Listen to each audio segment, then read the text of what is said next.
What's up, guys? My name's Dean, or as most of you know me, Twisty, and we are continuing on with our Premiership season up to round 17 today of AFL Live 1. We're playing against North Melbourne, so let's keep the undefeated run going, because I hate North Melbourne, so as long as we beat them, it's a win.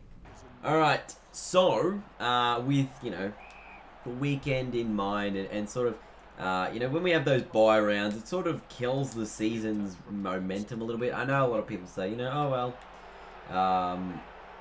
we're going to have to just deal with that. But you can obviously learn to, fix sort of issues with the season. And just, it's a lot to do with the fixturing of things as well. Especially during the bye rounds, I think it makes zero sense at all to have Thursday night games, because then you just spread 6 games out over 4 days, which is really not that great of a thing. Like Sunday Twilight is one of my favourite games to watch because it's you're winding down on a Sunday, and you can sort of just enjoy the match that's on, which is good. But that's a whole nother issue, fixturing. So let's talk about like dead rubbers and sort of what possible solutions there could be to that system, and obviously, but this actually has to do with fixturing as well, so it's kind of the same thing a little bit. But yeah, like you get to this part of the season, the top 8's pretty much been set for 10 weeks. If you were paying any attention to the season, then it's pretty much been set since about round 5, which is ridiculous to think that after just 5 weeks we already knew the best 8 teams in the competition. And given that no one else really improved dramatically and jumped on top of another side or pushed themselves up into further contention, I think that's maybe another issue in itself, but it just shows how consistent these teams have been over the time, and it's been really good that we're going to have a great final series. But the bigger issue is then, what do we do before then?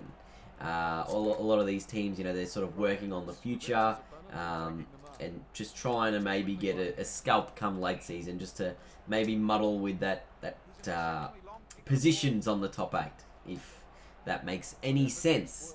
So let's take a look at some of the proposed fixtures that could potentially fix the dead rubber scenario, and then also be a little bit better for equalisation, because the way that the equalisation in the fixtures meant to work is if you finish in the top 6, you play off against the three top 6 sides twice, and then minimum two or minimum 2, like, and you only get like maximum 1 like bottom 6 side that you play twice, and so then that reverses itself for the bottom half of the fixture. So you can get unlucky and finish in that middle half of the ladder, and then still get very like crappy draw with like. You still might play top 8 sides 3 times, or because it's like 2 to 4 or something like that. Which the way it currently works is really stupid, because it's just bizarre. But if you implement the new fixturing system, which I'm not a huge fan of, which is the play everyone once, that seems fair. Play everyone once, and then you play against the 6 teams in your bracket. So then it goes into conferences and stuff like that for those final 6 rounds,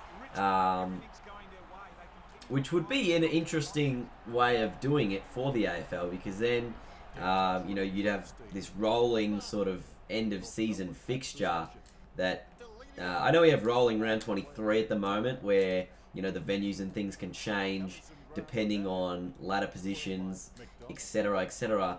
But players are always complaining about they want multiple buys, right?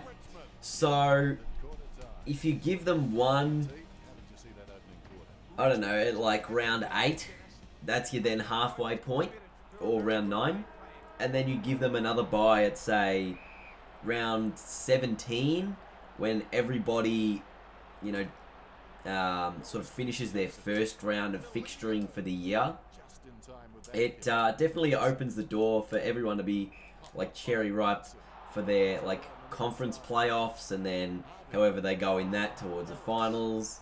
I just think it's a real interesting sort of scenario, and I would actually like to see it at least trialed at some point over the next. Oh, that's terrible. Over the next like couple of years, maybe in like 10 years or something. I'd like to see it. Because I do think it is quite a, you know, smart way of actually doing the fixturing, and probably more fair way of doing it.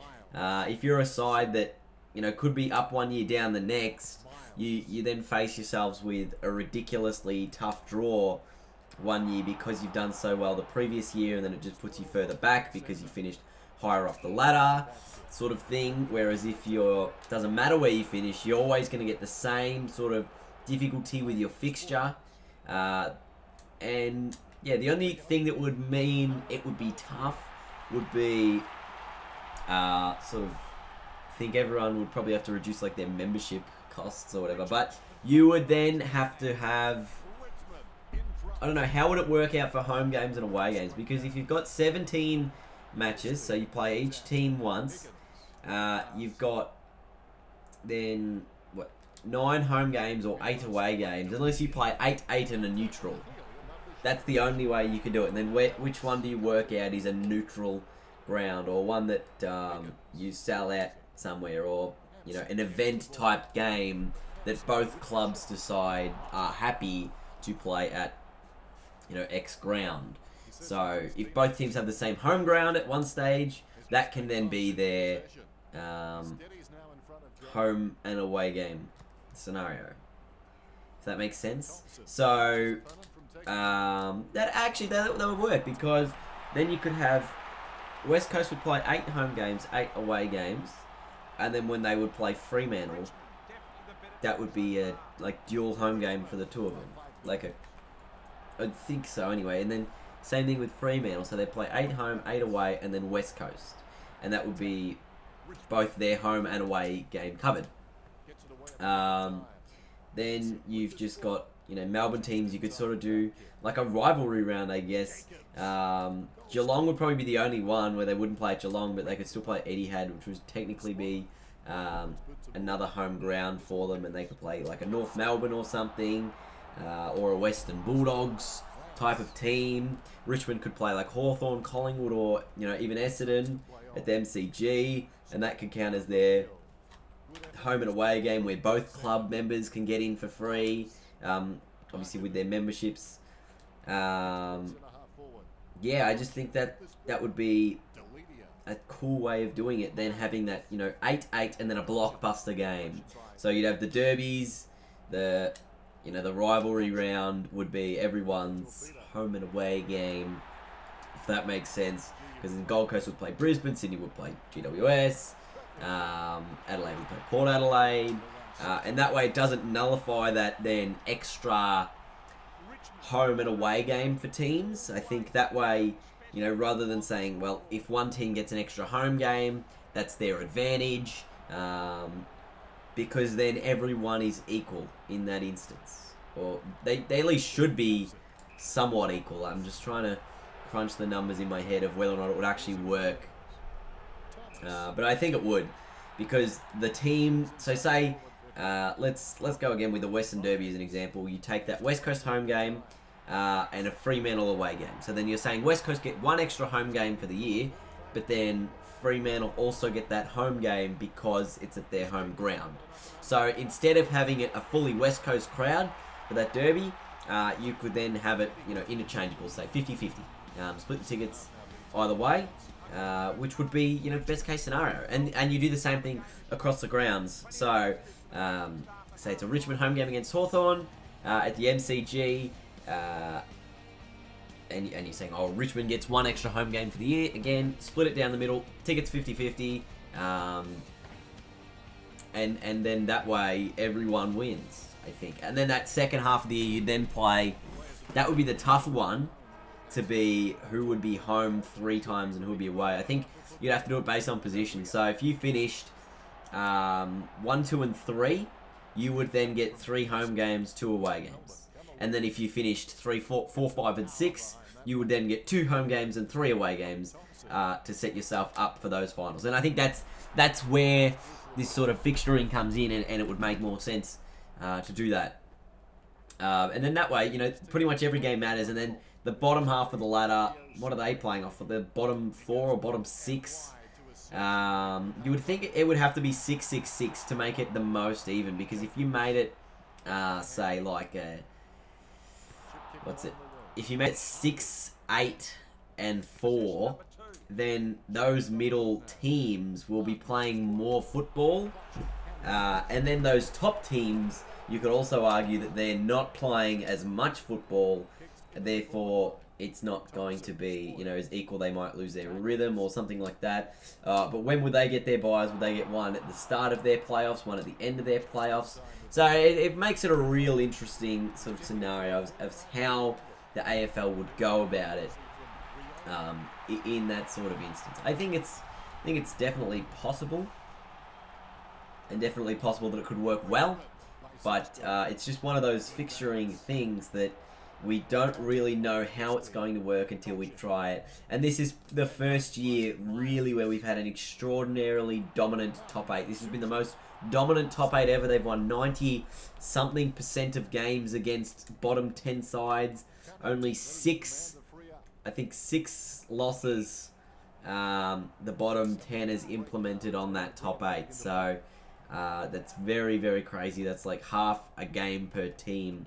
So that means there's like, you know, there's no one really pushing up into that top 8, as it were, if that makes any sense. But I want you guys to let me know what you think about that fixturing sort of change in the fixture to get, you know, a different sort of look at the final series rather than having the current one. It would just mean that it would be like a 10-week playoffs system that, you know, might be more interesting. I don't know. Yeah, that's just my opinion. That way everyone's still sort of playing for something at the end of the season. I know that's the cliche that everyone says, is that, oh, well, at least every game matters. Everyone's playing for something. So that's one way to look at it, but we'll have to wait and see. Dustin Martin is like 100% down. Why? But yeah, let me know what you guys think about that fixturing system. What would your like most preferred fixture be? Would it just be leave it as it is, leave the rules, don't change the rules for 2 or 3 years, just let it settle and see how it goes? And then, you know, everyone, you know, they'll say don't change the rules, and then something will happen where it's like, well, now it's necessary for a rule to change to then, you know, make everything fair and balanced, because players will exploit things. There's always going to be constant rule changes. I think that just makes sense. The way the game changes and adapts over time, you're going to need more and more changes for, you know, the game to make sense. So if that's something that you understand, then yes. If, you know, I don't know, we're not even talking about rules, we're talking about the fixture.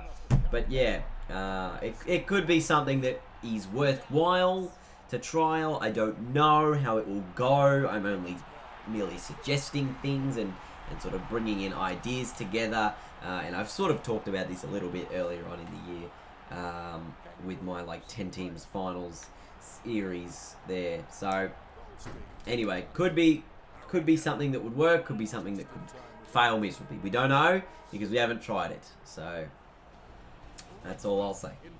Oh, Griffiths has done a calf, which he actually did earlier on in the season. Vlosten's done a calf as well, and I kicked it on the full. Ugh. Gee whiz. What's with my injuries being somewhat realistic? Like, Griffiths did a calf today. Yesterday I was playing, or a couple of days ago I was playing. Lenny Hayes did a knee, needed a knee reco, which happened in real life. Unbelievable. Dell inside 50 to Petrie. He's probably rated too highly in this game, Petrie. Big Drew. Pretty.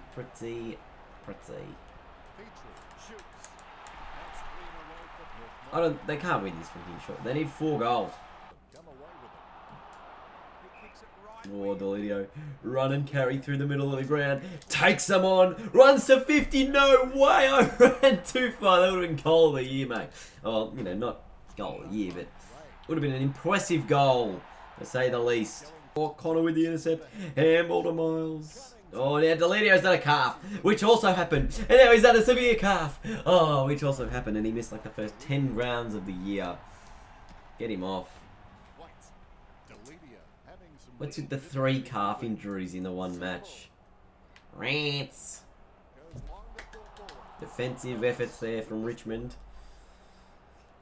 Remember, Delidio had that calf injury at the start of the year. Oh, the fend from McBean! The Bean! The Bean! The Bean! The Bean is on fire! When McBean kicked his first goal on the weekend, that's what we did. Just for the lols. Oh, it's gone through him! Jared Waite will line up for the final touch of the match.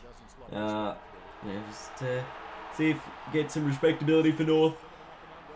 It's 21 points. That's okay. Anyway, let me know what you guys think in the comment section below about that finals series or even that, you know, fixture change. You know, I wasn't really too big a fan of it, but I'd like to see how it would work anyway. Or at least, bloody hell. I hate it when the speakers are so loud. I'd like to see, you know, how it would work out and just, you know, how it would go. So, thank you guys so much for watching. Leave a big thumbs up, and until next time, I'll see you all later.